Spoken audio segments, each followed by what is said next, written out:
हमारी माता है और हम उसके बच्चे हैं। जिस तरह एक माँ अपने बच्चों को पालती पोसती है, उसी तरह धरती भी अपनी उपज से इंसानों का पेट भरती है। अगर आपको एकदम शुद्ध फसलें उगानी है तो प्राकृतिक खेती अपनानी होगी। प्राकृतिक खेती देसी गाय पर आधारित कृषि पद्धति है जो मुख्य रूप से मिट्टी के स्वास्थ्य पर जोर देती है। मिट्टी जितनी स्वस्थ होगी, फसल भी उतनी ही बेहतर होगी। दरअसल मिट्टी में पौधों के विकास के लिए 16 तरह के पोषक तत्व होते हैं। देसी गाय के गोबर में ये सभी तत्व मौजूद हैं और कमाल की बात ये है कि एक अकेली गाय 30 एकड़ जमीन पर खेती के लिए काफी है। देसी गाय के गोबर और मूत्र की गंध केंचुओं की संख्या बढ़ाने में भी मददगार है। हम सभी जानते हैं कि केंचुए किसानों के मित्र माने जाते हैं। आपको बता दें कि प्राकृतिक खेती के लिए गहरी जुताई की जरूरत नहीं होती। इसमें सिंचाई पौधों से कुछ दूर पर की जाती है, जिसमें सिर्फ 10% ही पानी लगता है। दूर से पानी देने के कारण जड़ों की लंबाई बढ़ती है, जिससे तनों की मोटाई और पौधों की लंबाई में भी इजाफा होता है। साथ ही प्राकृतिक खेती भूमिगत जल को बढ़ाने में भी है सहायक। प्राकृतिक खेती में पौधों की दिशा उत्तर दक्षिण होती है। ऐसा करने से पौधों को सूरज की ऊर्जा और रोशनी ज्यादा समय तक मिल जाती है। इससे पौधे अपने शरीर का निर्माण कर लेते हैं, जिससे न सिर्फ कीट लगने की आशंका कम हो जाती है, बल्कि पौधों में पोषक तत्व भी संतुलित मात्रा में इकट्ठे हो जाते हैं। प्राकृतिक खेती में मुख्य फसल के साथ सहयोगी फसलों को भी उगा सकते हैं। इस तरह की खेती में देसी बीजों की काफी अहम भूमिका होती है। देसी बीज पोषक तत्व कम लेते हैं और पैदावार ज्यादा देते हैं। प्राकृतिक खेती से उपजी फसलें मौसम की विषमताओं को काफी हद तक सहन कर लेती हैं, जिससे किसान आर्थिक नुकसान से बच सकते हैं।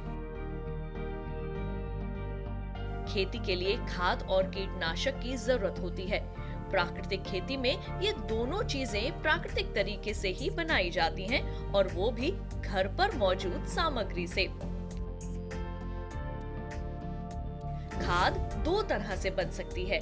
पहला तरीका ये है, एक देसी गाय का 24 घंटे का गोबर करीब 10 किलो 24 घंटे में ही इकट्ठा किया 8 से 10 लीटर मूत्र, 1.5-2 किलो गुड़, दाल का बेसन, पेड़ के नीचे से मुट्ठी भर मिट्टी। इन 5 चीजों को प्लास्टिक के ड्रम में 180 लीटर पानी में लकड़ी के डंडे से सुबह शाम 5-5 मिनट मिलाना है और इस मिश्रण को छायादार जगह पर रख देंगे। 4 से 6 दिन में ये खाद तैयार हो जाएगी, जो 1 एकड़ के लिए पर्याप्त है। इस तरह अगले 30 दिनों में 30 एकड़ खाद आपके पास होगी। ये खाद मिट्टी की भौतिक दशा को सुधार देगा। दूसरी खाद घन जीवामृत है। इसमें 100 किलो गाय का गोबर सुखाकर बारीक कर लेते हैं। साथ ही 24 घंटे का गौमूत्र, 1.5 किलो गुड़, 1.5 किलो बेसन और 1 मुट्ठी मिट्टी मिलाकर छायादार जगह पर ढक कर रख देते हैं। यूरिया की तरह ही इस खाद को 6-7 महीने तक कभी भी इस्तेमाल कर सकते हैं। इस तरह कीटनाशक भी गोबर, गौमूत्र, पौधे के पत्ते, तंबाकू, लहसुन और लाल मिर्च से बनाए जाते हैं। प्राकृतिक खेती में पोषण और कीट नियंत्रण के लिए बाजार से कुछ भी अतिरिक्त सामान नहीं खरीदना होता, इसलिए इसे जीरो बजट फार्मिंग यानी शून्य बजट खेती भी कहा जाता है।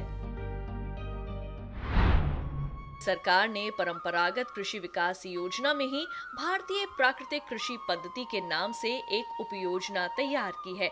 इसके अंतर्गत किसान को 3 साल के लिए प्रति हेक्टेयर 12,200 रुपए की आर्थिक सहायता दी जाती है।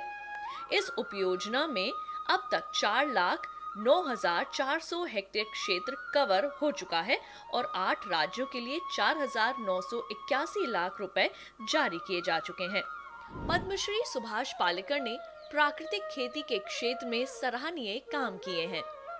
वैसे बिना रसायनों वाली खेती भारत के लिए कोई नया विचार नहीं है। हमारे किसान हजारों साल से इसी तरह खेती करते आ रहे हैं। रसायनों का उपयोग हरित क्रांति के दौरान शुरू हुआ। अब चूंकि पूरी दुनिया इनके दुष्परिणामों को जान चुकी है, ऐसे में भारत प्राकृतिक खेती के रूप में दुनिया को नई राह दिखा रहा है।